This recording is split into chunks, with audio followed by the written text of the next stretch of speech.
السلام عليكم. اليوم وصفة مويد ان شاء الله لكم هذه الوصفه رائعه بالدجاج وبطاطا صوص حمراء في الكوشه، تجي رائع رائع رائع يوالم يعني للدار للضياف.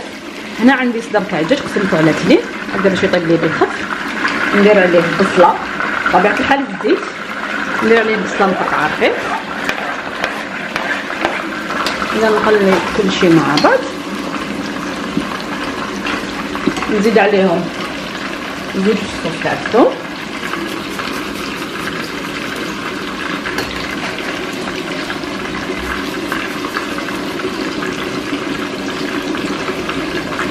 نزيد معاهم زوج وريقات تاع الرز،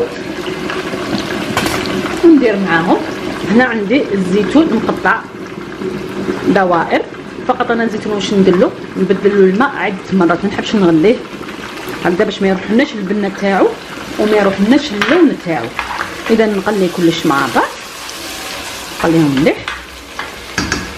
بعد ما تقلاو لي مليح ندير عليهم كميه تاع المعدنوس،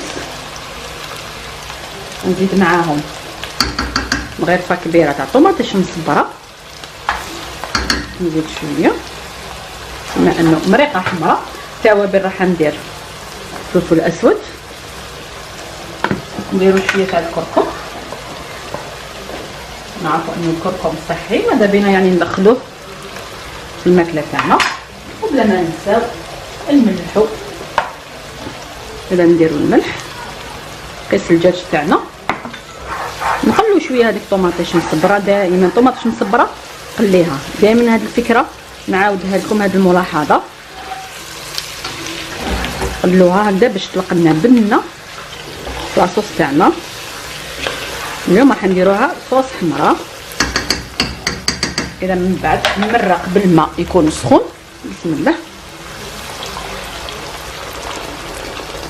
بهذه الطريقه، ونغلق عليه نخليه حتى يطيب لنا هذاك الدجاج وتختار لنا المريقه. يعني انا حابه المرقه تكون شويه خاتره، نفتت هذاك الدجاج والمريقه نحطها على جهه ونعاود نرجع لكم فيما بعد ان شاء الله. في الوقت اللي الدجاج تاعي راه يطيب، هنا درت بطاطا درت لها الملح، قطعتها مربعات صغيره، نقليها في الزبده الحمار ونحيها. اذا هنا من بعد الطريقه اللي تها هي هنا ما كثرش بزاف لانه افراد العائله قليله. هذاك الصدر تاع الدجاج اللي كنت فتتو نديرو على هذيك البطاطا.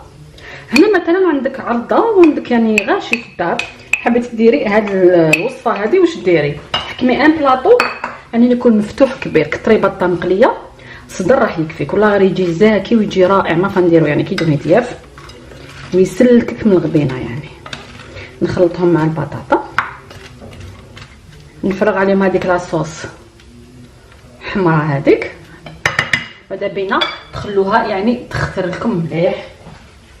اذا نديرها على البطاطا والدجاج، نعرفوا ان البطاطا تشرب مع هذا الزيتون يعني واش نقول لكم رائع رائع رائع.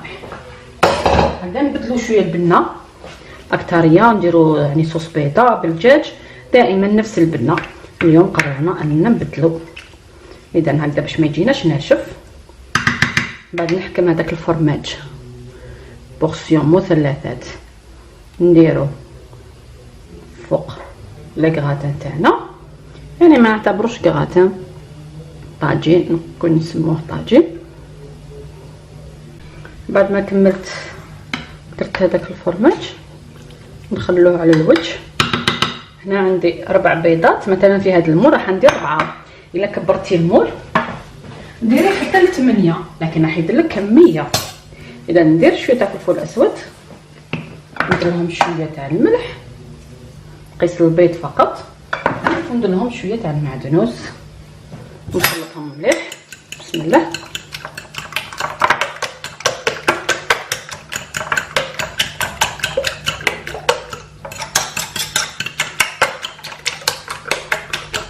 من بعد نحكم الليمون تاعنا ونديرو على الوجه بهذه الطريقه. يعني حاجه على السريع لكن لازم تجربوها هكذا باش تستبنوا الوصفه تاعنا اليوم. نسيك باش ندخل هذاك البيض في لاصوص وندخلو الفرن حتى يطيب كلش طايب. طيب لنا البيض فقط ياخذ لنا وجه حميمه رشبه، ونعاود نرجع لكم فيما بعد ان شاء الله. الطاجين تاعنا اليوم هو معنا شوفوا طاب هذاك البيض تجمر لنا، يجي بزاف بنين، ريحته تشهي. نتمنى انكم تجربوها، خاصه انا كان المول شويه مفتوح وديروه هابط يجي رائع. كانوا عندك ضياف تقدري حتى ديريه في لو مول تاع الكويزينيير، يعني تاع 4 كوانن. لو مول تاعها تقدري ديريه فيه، تكثري البطاطا وديري الوصفه.